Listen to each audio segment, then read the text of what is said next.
Hello, dear colleagues. My name is Dmitry, and I work for the Dmitry Nikitin School. Welcome to our kind of weekly streams with ELT celebrities, we call them. They don't like being called the celebrities, so sometimes we call them people who are famous in ELT.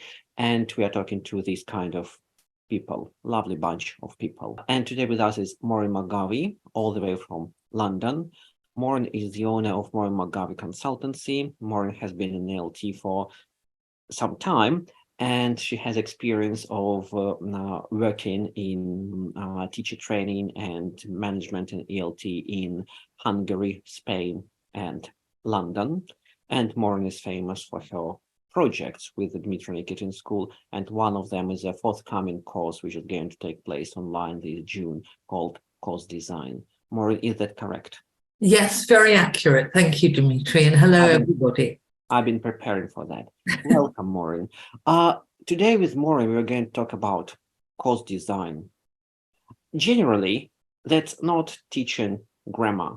That's not teaching speaking. That's kind of a bigger topic. Why this topic should be important to a teacher at all, Maureen, course design? It's a good question to consider. And I think from my own experience as a teacher, which is for over many years, I think it's unusual for teachers to think about course design as being part of a bigger process and a bigger entity, if you like. I think for many of us, we equate course design to syllabus. And probably or possibly only to do with the lesson plan, the relation between the lesson and the course book. So we think of course design as, right, I've got this group of students for this term, twice a week, 2 90-minute lessons. I've got this number of units I need to cover. Is this sound familiar, Dmitry? And I'm sure to colleagues listening. So how can I put this grammar, okay, this day it'll be second conditional, this day it'll be vocabulary for going on holidays, and this day I can talk about future aspect, and then I can recycle the holiday vocab. So that's quite a normal planning process for a teacher, I think, and not in any way to say that's wrong, because that's what we do as teachers. But course design actually involves a lot more than that, and involves a lot, I think, that teachers may feel they have no control over, because when you're designing a course, the course you design should reflect the values and ethos of the organization within which you work. So there are some school chains in the UK and Europe which historically have a very clear set of principles. I'm thinking of chains such as Berlitz or Callan, who have a very prescriptive methodology, very prescriptive materials. It's Wednesday, it's 10 a.m. So every school classroom at this level will be doing this lesson with this methodology. That reflects the values and ethos and principles of that organization. For many teachers, I think, having a real understanding of the vision, the mission, and the values of their organization is a very intangible thing. If you ask many teachers, what are the values of your organization? You might get answers like, to make sure the director makes a lot of money, to get students through their exams. But those aren't really educational values, nor should they be organizational values. So rather than going from lesson plan to scheme of work to syllabus to course to curriculum, we should really be starting with curriculum, before which we have to start with values and mission, and then work down through those stages, I think. Does that answer your question? Kind of. First of all, let's talk about the difference between syllabus, curriculum, and course. What do you mean by these definitions? Could you clarify them? Okay. For me, curriculum is the overarching set of values, principles, and approaches that an organization commits itself to and articulates in everything it does. So there has to be a harmony throughout everything the organization does. Curriculum, if you like, declares your pedagogic principles. So if your school's priority is to get good exam results, and that's your only priority. In the UK, we have a lot of these schools for children, young adults who did not do well in their exams at 18, and they have to retake them, and they go to special educational organizations for a term or 10 weeks in the summer to do nothing but study to pass their exam. And we call these schools crammers because they cram exam information into your head. So in the exam, you can regurgitate all this information. Now, their curriculum would basically be to cram students so full of knowledge they can get through the exam. But if your curriculum statement is to prepare students to become global citizens and responsible community members in a changing world, but you're still pushing them through exams, there isn't that harmony. Do you see what I mean? I see what you mean. To me, curriculum compared to syllabus is definitely a bigger concept. And to me, curriculum exists not only in values, but also in a lot of small acts multiplied by many people. And to me, to my understanding, syllabus is basically, it looks like a course map from a course book. That's syllabus to me. And curriculum is everything which is around you. And curriculum is more, to me, that's more about out of class activities which kind of stick the school together. That's curriculum to me. So it includes values, but it also includes lots of activities putting people together on a higher level of school. That's my understanding. Yes, I think that's completely true, because the curriculum is the educational organization. And yes, it's all the other things that you do, from the way your reception staff interact with the students or the parents, to the extracurricular activities which you offer. But curriculum should also be articulated in the way teachers teach the classes. So although curriculum is this bigger all-round thing, it's central that the classes see themselves as part of that curriculum. Syllabus exactly is the kind of course map. So you sit with your course book and your syllabus, if your organization provides one, but very often the course book is the syllabus, and you look at it and you work out how you're going to break it down into manageable chunks, if you like, for the group of learners that you have in front of you. For me, syllabus is more about the subject, and curriculum is more about creating the community. Therefore, curriculum is rather important because we all teach the same present simple. And I think our irregular verbs are the same in all schools all over the world. Well, maybe some bad teachers teach take, but that's in majority of schools, grammar is the same and vocabulary is the same. Now, I think that curriculum is becoming more important because it creates community. Yeah. And in the modern world, people tend to join communities which share the same values, and it's getting more and more important year after year all over the world.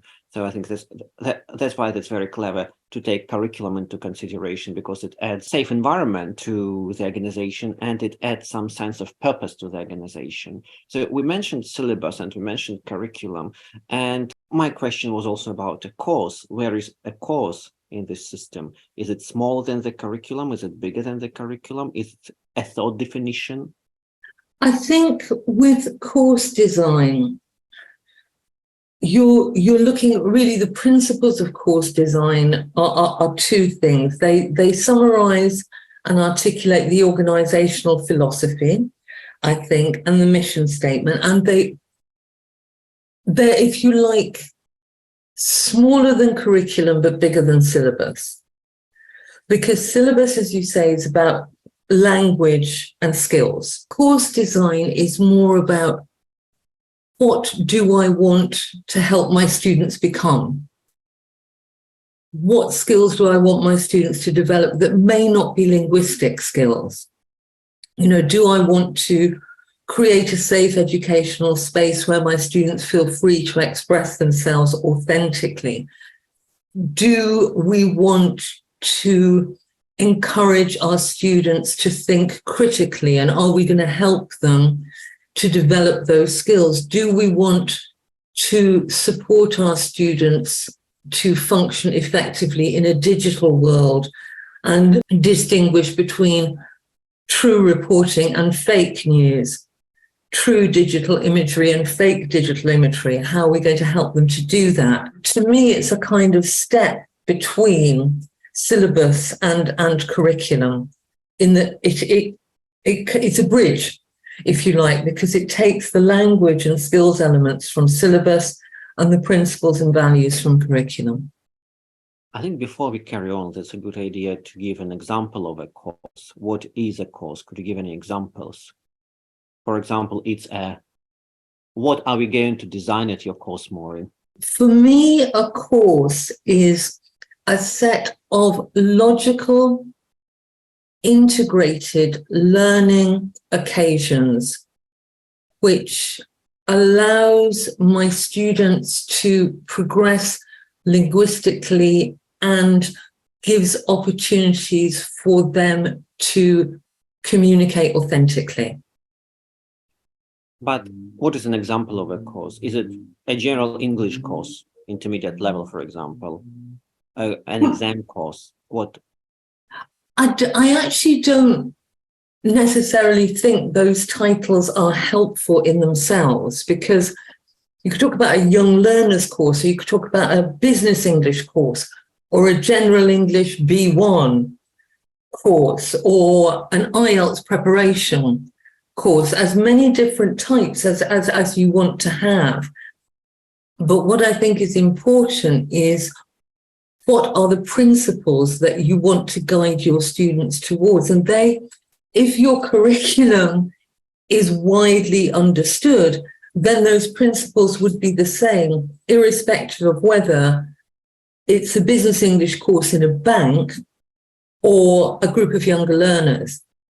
You would pitch those principles according to the developmental stages of the students you're working with, but the principles would be the same. And so the titles of the course wouldn't matter. So you could have a student, for example, who joined your school at, let's say, 11 and studied with you until 16, 17. That's what we like, student retention. But during that time, that child moving to a young adult will have developed, and we will have supported them in that development at an appropriate stage at every point, because our course is designed within our curriculum to help that. Хотите постоянно развиваться в преподавании иностранных языков? Школа Дмитрия Никитина проводит образовательные тренинги, конференции и курсы для преподавателей. Подробности о событиях можно узнать по ссылке в описании. At your course, which is called course design, course design on design courses, what are we going to learn? Well, I think the key things are to look at the principles of course design. Yeah, so I'm not going to give it away now because it's a course, but in terms of headline items, the principles of course design. So what lies behind designing a course, and where does it fit in this framework that we've been talking about?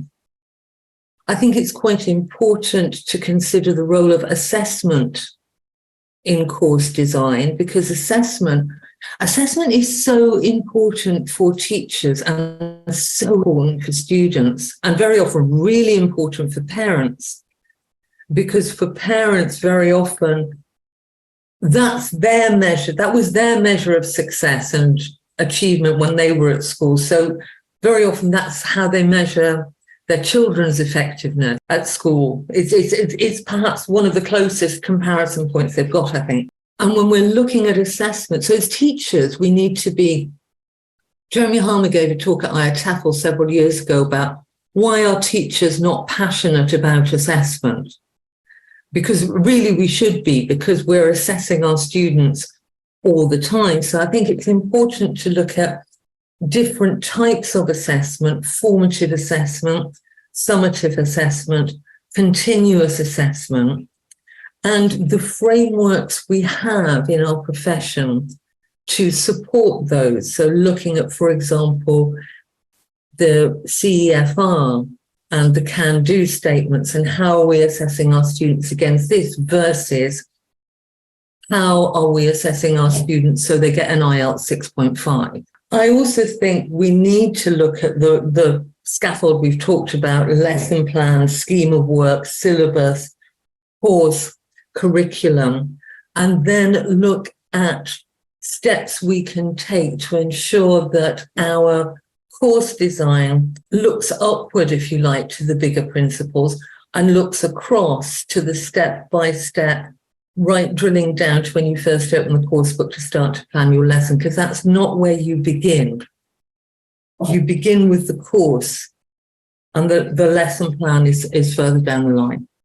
So there's a lot of space in this course for us to talk about what we as practicing teachers do and what we as practicing teachers believe, and also what we as practicing teachers know or understand about the school in which we work, and to ask ourselves questions that can support our students and the courses that we design for them. I'm just thinking about my experiences of designing courses, and normally we were asked to provide our bosses with some kind of syllabus in a formal way, and nobody read our documentation, and that was rather upset. And that's one of many reasons I stopped working for university. Yeah. Because at some point we were asked to write syllabus for the previous curriculum, which wasn't accurate any longer, and we had the new curriculum, but because they had an inspection from the Ministry of Education, we had to write syllabus we were never going to use. Yeah, classic. And I think to some people, course design has some associations with lots of boring documentation, and it's painful experience. And I know that your course design is not painful at all, but could you clarify on that we are not going to create spreadsheets, that we are going to work with a different method of designing course? Well, yes, and I'm very sympathetic to the situation you describe, because when I worked in higher education in colleges in the UK, we had to submit a monthly scheme of work, it was called, for everything that we were going to do in every lesson, to cross-check against various curriculum elements: 1.7, 2.3, outcome achieved, not achieved, etc. And if anybody looked at those, I'd eat my laptop here and now, because I don't think a soul ever looked at them. And I think with the idea of course design, I think it seems to be quite a long way away from teachers, as I said at the beginning, because we're very focused on, well, what am I doing on Thursday? Or, right, I did this on Wednesday, so if I pick up that vocabulary and I loop in some reading, then we can have a speaking activity on Monday that'll pull it all together. We're certainly not going to be creating spreadsheets of 1.7 reference, 2.43 achieved. What we are going to be doing is looking at what our learners need and how can we create that from a lesson plan, from a syllabus, to designing a course with it, perhaps with a different set of, not different set of learning objectives, but different set of aims in terms of how can we work with our students. And I think the difference between your example and my scheme of work example is that once those were all completed, the concept was, if you like, that I could pick up your scheme of work and teach that to any class, and you could pick up mine and teach that to any class. But we know that each class is individual because it's made up of the individuals within it. And we've all had that experience of thinking, oh, fantastic, I've got 2 intermediate classes at the same level. So that means I only need to plan 1 lesson. And with 1 intermediate class, it's a success. And with the other intermediate class, it's a car crash. Now, that's because those classes are individuals. And of course, we need to adjust to them. But with course design, we should be able to tailor it a little bit more to the course and the students that we're teaching. It's not a one-size-fits-all. It's what do I want to create with my students, and how can we help them do that? And the different context that you teach in has quite a big impact on this as well, I think. And we will be considering context and perhaps restrictions of your context or freedoms within your context, and how that influences the way you look at course design. If you haven't thought about it, it probably does seem like a really abstract, airy-fairy sort of a thing. But once we start talking about it, we realize that actually course design affects so many of the decisions that we make as a teacher. And that's easier to have some deep thinking at the beginning of the course. That saves so much time, because then your teaching is more coherent somehow and the dots are connected. And I think that's very good for not having professional burnout, because you see the logical progression. And if a lesson is boring and you didn't like the lesson, you know that that's part of the course, and you start liking the lesson, and you are capable to articulate it to your learners that, okay, that's a lesson where we need concentration, that's part of the course. You can't have Mickey Mouse lesson every lesson. Yeah, you might have some fun, but what you need is English, and for your good English, you need some deep thinking skills. And sometimes learners love deep thinking more. But if you know that's part of the course and you can articulate that this is a part of the course, students will stay with you for longer, as you mentioned, Maureen. That's like, I love your metaphor, Maureen. That's like going to a dentist. You have to go to a dentist and you have to explain yourself why I need to go to a dentist and to suffer a bit. It's the same like doing a course, isn't it? It's like living life. Sometimes you have to do things you don't like, but when you know why you are doing that, and you just keep calm and carry on. Well, that's right, because it's not necessarily that you need to justify, but you need to explain. And I think there is a very common misconception that, and there have been quite a few talks and articles written on this actually, that learning should be fun and that students should be having fun. But learning a language is not necessarily fun in itself. Learning a language, as we all know, needs a lot of hard work and persistence and what we call in my family stick-at-itivity. You have to be able to stick at it, even when it does get a bit dull or it does get a bit boring. I was talking about this to a friend of mine, and she said, oh, so it's like marriage, basically. You think, well, yes, perhaps you have to go through the dull bits, to get to the nice bits. But I think, yes, you can, as you say to students, the reason we're doing this is this, because your decisions are principled decisions. They're not, oh, and I'll put this activity in because this is a bit fun and everybody will enjoy it. Your decisions are principled ones. And you mentioned earlier, creating community. And I think it was the writer Peter Senge who said, more than almost anything, people want to be part of something bigger than themselves. So this sense of community is very important. This sense of linguistic community is very important. And within any community, there has to be a series of common understandings and principles and approaches that are intrinsic to that community and that support it. I personally think that course can be fun all the way, but we have different kinds of fun, and That's I'm right. being boring because we have hard fun. And if you are creating an academic essay, or Yeah. if you are reading a very difficult text and understanding its structure, you are having hard fun, and that's a different level of pleasure we all know and enjoy. And research shows that hard fun actually helps you to have students for longer. And Well, that's right, because it's deep engagement, isn't it? deep engagement. There's a collocation I've been looking for. Because I think fun is sort of, and now we'll play a game. But you kind of underestimate, it's not, I mean, what you're calling hard fun, I think that's a great phrase. But it is that huge sense of satisfaction that you get when you think, God, I understood that. And that is a huge satisfaction. And that intrinsic motivation from that hard fun can drive you forward. And if you can show to your learners, this is part of the course that we're working through for you to achieve your objectives, then it, as I say, it's a set of principal decisions. But that's all possible only if the course is planned.